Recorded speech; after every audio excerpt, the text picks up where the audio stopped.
Welcome to the BC Wine Show. I'm Marnie Martin with Vista Wine Group, and I'm interviewing some of BC's top, most successful winemakers and industry pros on how and why they do what they do and what they're up to next. So grab yourself a glass of wine, and I'll see you on the inside.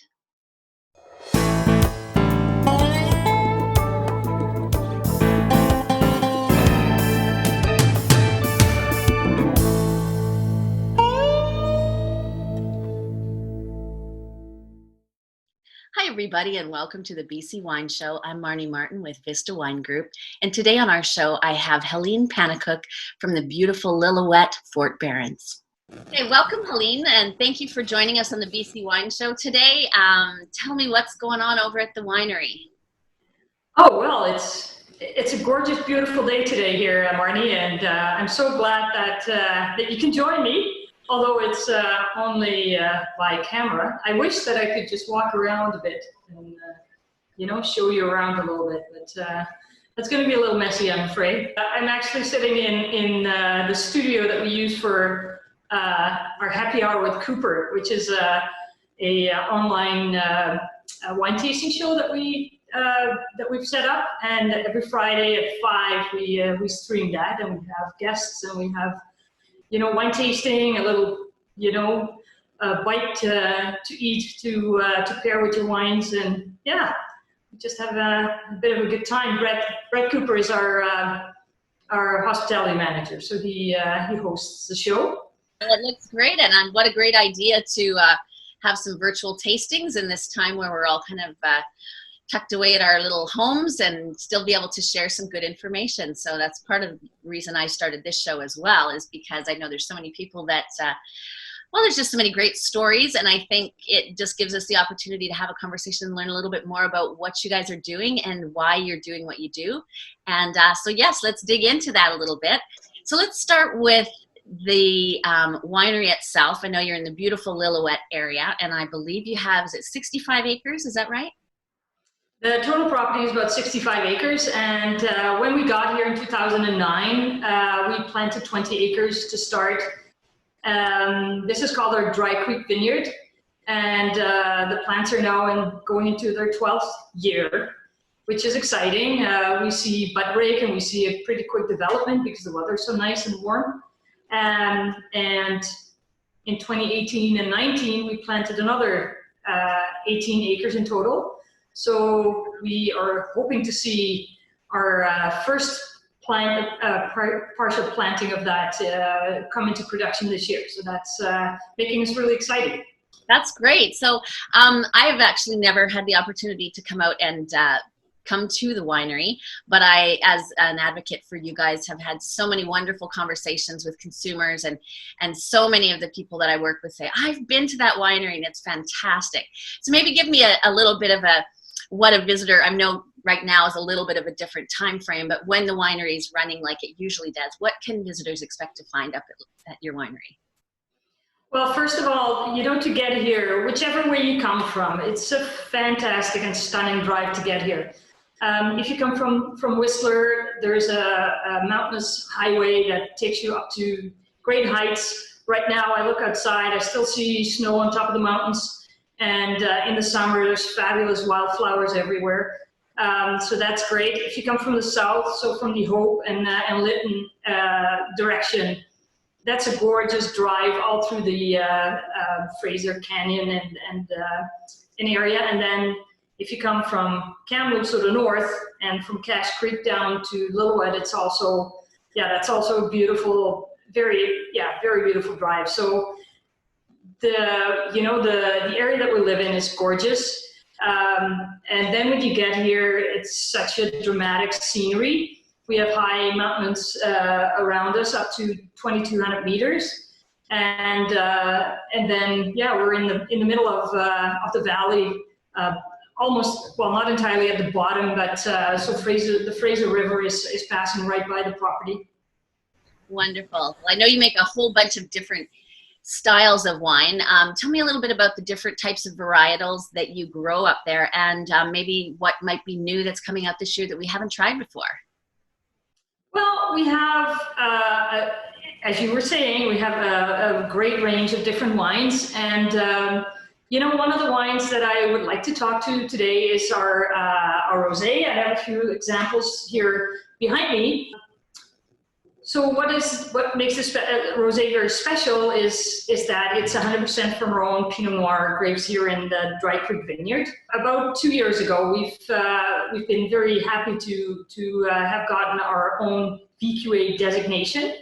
And so this is one of the first wines. There's been a couple before this, but this is one of the first wines that is carrying that Lilloet BC VQA designation on its label, and we're super proud of that, obviously.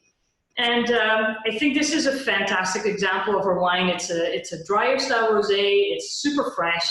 It's got beautiful fruit. It's very easy to appreciate, and yeah, it's just a delicious wine. I know it's one of my favorite rosés for sure, and we will put a link in to the website so people can go and check out the different types of wines that you have for offer at the winery for sure. So what else are you most proud of about the way you guys produce your wine? I know you do some really unique and interesting ways of producing wine, so maybe, you know, enlighten us a little bit. Yeah, so being in a new area makes you, well, it makes you pioneer, or you have to pioneer somewhat, because you cannot just copy and paste everything that somebody else has done. So in the last 11 years here, we've done a lot of experimenting, both in the vineyard and in the winery. And one of the things that we've done in the winery is that we have taken fruit, very ripe Cabernet Franc from our vineyard, and put it in our neighbor's hop drying shed for 6 weeks. And then, so they raisinate. So there's about 30% of the moisture that is lost in that process. And then we ferment the wine very slowly, and it becomes this very intense flavor. It's like an Amarone wine, really. And that portion, or that special wine, we blend into our Red Gold, which is our very high-end, beautiful big red. It's about 25% of that wine is in the Red Gold, and then the rest is a selection of the very best barrels of Cabernet Sauvignon, Merlot, or Cabernet Franc. Awesome, that's great. Now you guys actually came here from Holland, is that correct? Back in, is it 2009? We came in 2008, and that's when we started looking. Well, I mean, we've been to BC many times, and about I think over 20 years ago for the first time, and we started to explore a bit and see where we would, you know, eventually want to end up, because at some point we said, well, we really would like to move to Canada and start a winery. So looking around, we looked around obviously in the Okanagan. We've even looked in Ontario for a bit, and then at some point working with Harry McWaters, the late Harry McWaters, and Richard Cleve. They pointed us out in this direction, and in Lilloet they had started a grape project.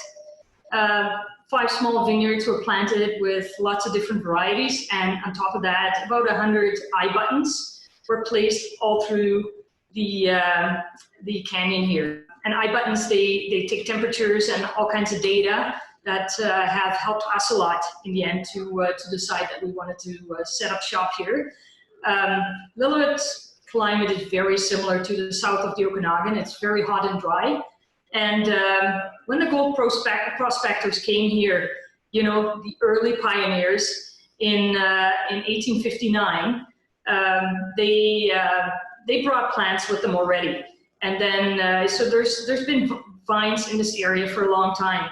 A friend of ours, Crystal Rochard, her dad in 1970 planted a small vineyard, and a whole lot of those plants are still alive. And we've been lucky enough to make our beautiful 10th anniversary wine out of that last year. So yeah, that's a great pleasure to see. And so wine's not really new to this region, but up till now, nobody had, like, up till we started, nobody had really done that on a commercial basis. So that's yeah, that's our adventure.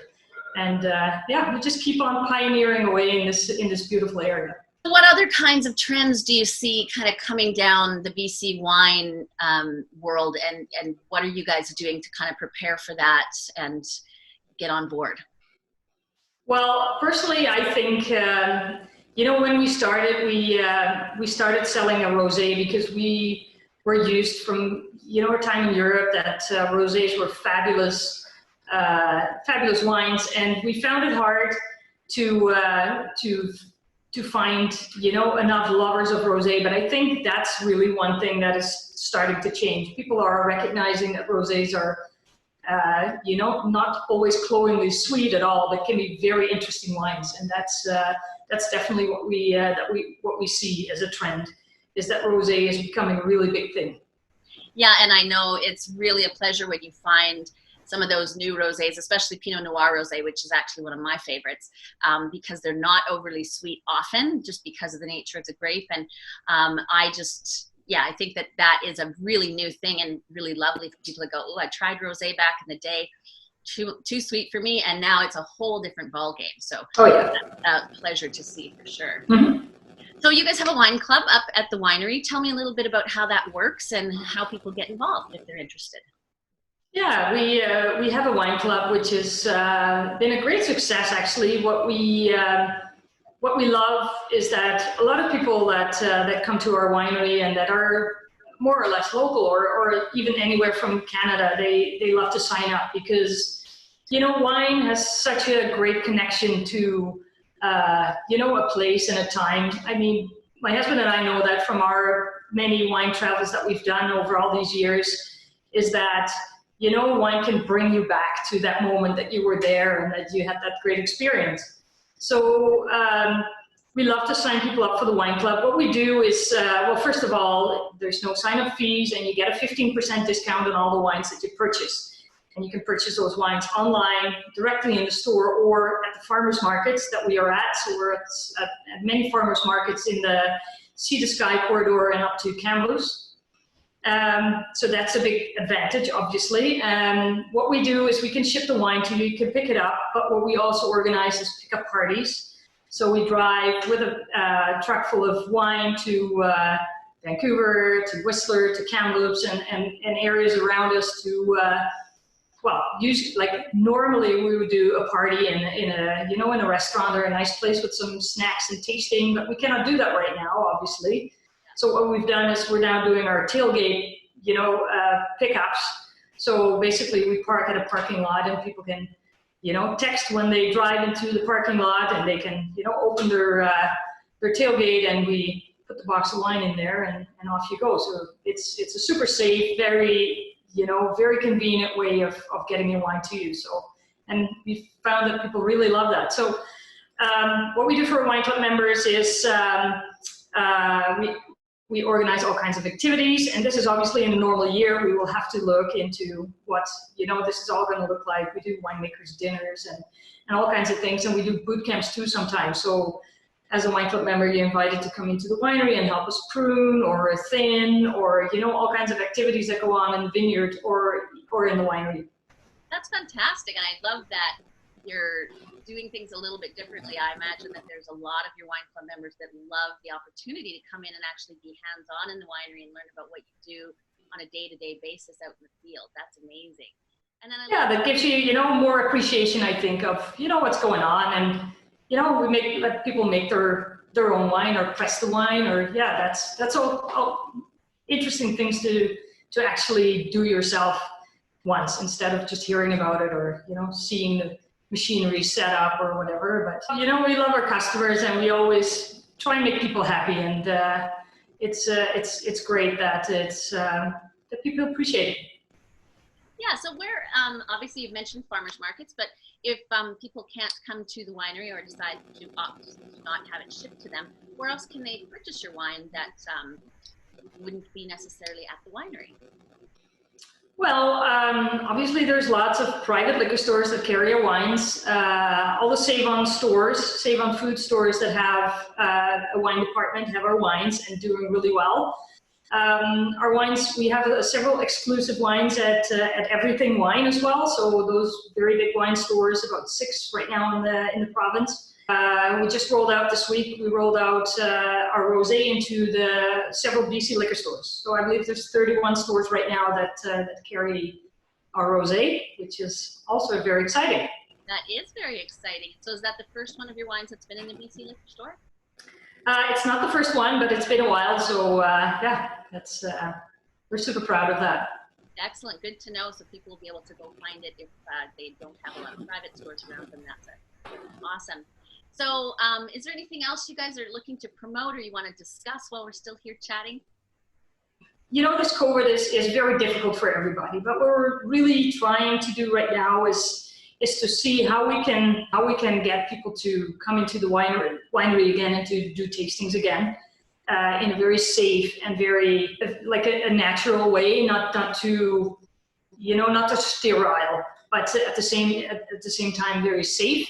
And it's the same for a patio restaurant. So we are hoping to reopen in not too long. We're not quite sure when we will be ready, but we're looking at different ways that we can reopen our patio restaurant, and hopefully we will be able to invite people again on the patio this summer.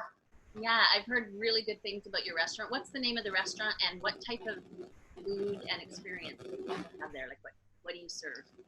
The restaurant's called simply The Kitchen at Fort Berens, and what makes it very special is that we source almost all the ingredients from local organic farmers. So both the proteins and the vegetables and lots of other products are being grown in this area, and there's such fantastic farmers around us, and we really want to, you know, promote that whole feeling of this fantastic region. Well, it sounds like you're doing some wonderful things up there, and I do hope at some point, once all this COVID stuff shakes out, that maybe I get a chance to come and visit you at the winery and meet you face to face. But it's certainly been a pleasure having you here, and we've spoken on the phone many times, so it's really great to actually see you in almost person. And I have one other question that I ask at the end of each interview, and it is, what's in your glass? So what's your favorite BC wine right now that is not being produced by Fort Berens? Well, what I would like to, I brought a bottle with me. I don't have it open just yet because, you know, it's still in the middle of a work day, so let's not get too excited. But I brought a bottle with me, which is from the second winery that opened in the Lilloet area. And the winery is called Cliff and Gorge. All right, and which wine is it that you have there with you? It's their Cabernet Franc 2018, and it's an non-oaked Cabernet Franc, which is really interesting. It's a delicious wine. Wonderful. Well, thank you so much for spending some time with me today. It has been a pleasure, and I wish you guys all the best there while we're, you know, trying to get to the other side of this. And hopefully we'll get a chance to chat again very soon. So stay well. I really appreciate you have a name to the face, right? So yeah. Have a good rest of the week, and we will talk to you real soon. Very good. Thank you, Marnie. And you too. And now, I'd love to hear from you. If you have a question for a future guest or a comment, please put it in the comment section below. And if you enjoyed this video, please hit the like button and the big red subscribe button right down below. Thanks for joining us today on the BC Wine Show. And until next time, stay well, be kind, and enjoy responsibly.